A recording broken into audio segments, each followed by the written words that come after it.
조금 전에 제가 2019년 7월에 이제 누굽니까? 김성태 또 리호남이라는 북한의 공작원이 필리핀 마닐라에서 만났다. 이재명의 그 방북을 논의하기 위해서 이 말씀 드렸죠. 그런데 리호남 어디서 좀 들어본 듯한 느낌들 없으십니까? 영화 공작이라고 혹시 기억들 하십니까? 영화 공작에 등장하는 실존 인물이 북한 공작원 리호남입니다. 영화의 한 장면이 준비되어 있습니다. 잠깐 보시죠. 네, 조선민주주의 인민공화국 대외경제위의 리 처장이라고 합니다. 선생을 좀 만나고 싶은데 말이오. 군에서 추방당한 뒤 사업을 한다는 거 당에서 그런 사람을 믿기 쉽지 않을 것이오. 박 선생, 남조선 정발을 넘겨줄 수 있겠소?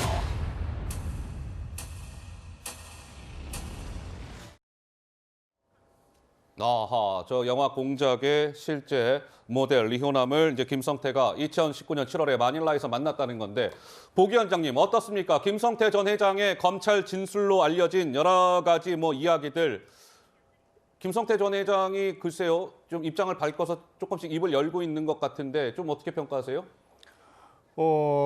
이재명 대표가 전화 통화를 누군가를 통해서 한 것 같다는데 기억은 없다 이런 말씀을 하시지 않습니까?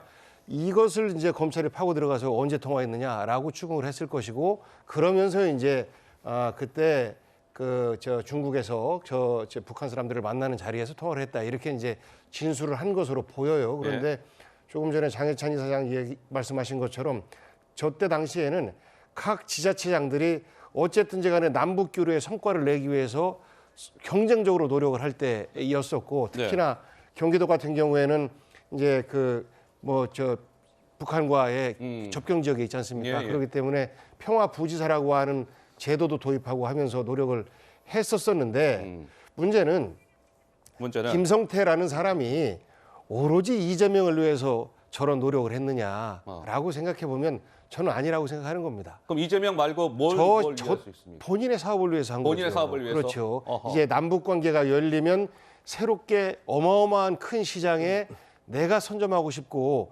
여기에서 내가 그냥 기업인 정도가 아니고 나만의 유력한 대권 주자, 정치인이 나의 그 뒤 배후에 있다라는 것을 북한 쪽에 알려주고 싶었겠지요.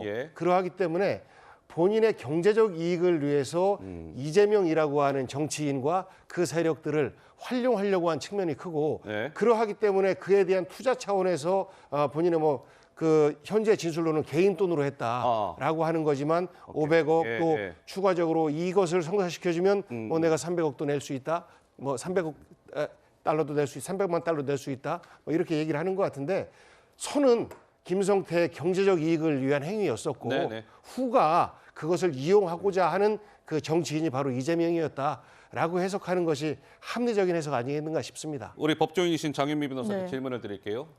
지금 복귀한 위원장님 말씀처럼 이러한 부분들을 검찰은 오히려 이재명 대표의 제3자 뇌물 혐의가 있는 거 아니냐 이렇게 보고 있는 것 같아요. 이유는 쌍방울이 이제 본인들의 사업을 위해서 어쨌든 대북 북한에 돈 보내는 걸 쌍방울이 지금 보냈다는 거 아니겠습니까?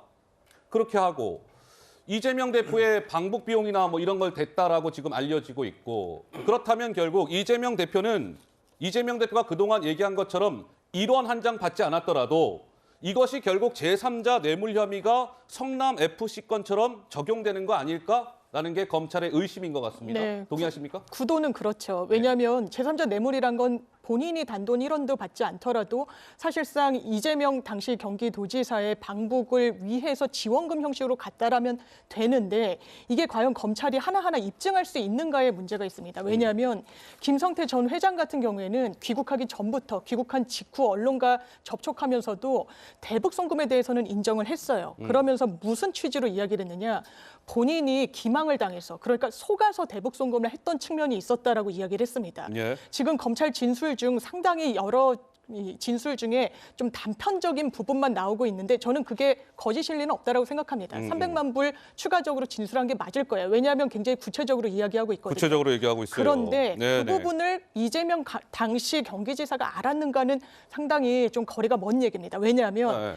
지금 리호남이라는 이 대남 공작원이 300만 불을 요구하면서 이렇게 얘기했다는 거예요. 네. 이재명이 오려면 벤츠도 뭐 동원해야 되고 헬기도 띄워야 된다. 이런 취지의 얘기를 했다는데 실제로 그 당시에 방북했을 때 그런 식의 세레머니는 없었던 걸로 보입니다. 어허. 그러면 본인은 이 부분을 이재명 지사와 뭐 직접 협의했겠습니까? 상의했겠습니까? 그럴 수 있는 지위는 아니었어요. 예. 그렇다면 이 부분이 과연 이재명 지사를 정조준하는 수사의 방향성은 이해가 되는데 사실 입증하기 쉽지가 않아 보입니다. 입증하기 쉽지 않을 것 같다. 결국 검찰의 숙제 아니겠습니까? 지금 여러 가지 이제 의혹들이 불거졌고 그것들의 수수께끼를 하나하나 이제 풀어가는 건 검찰의 몫이고 기소가 되면 유무죄를 가리는 건 법원의 판단의 몫이니까 하나하나 좀 지켜보도록 하고요.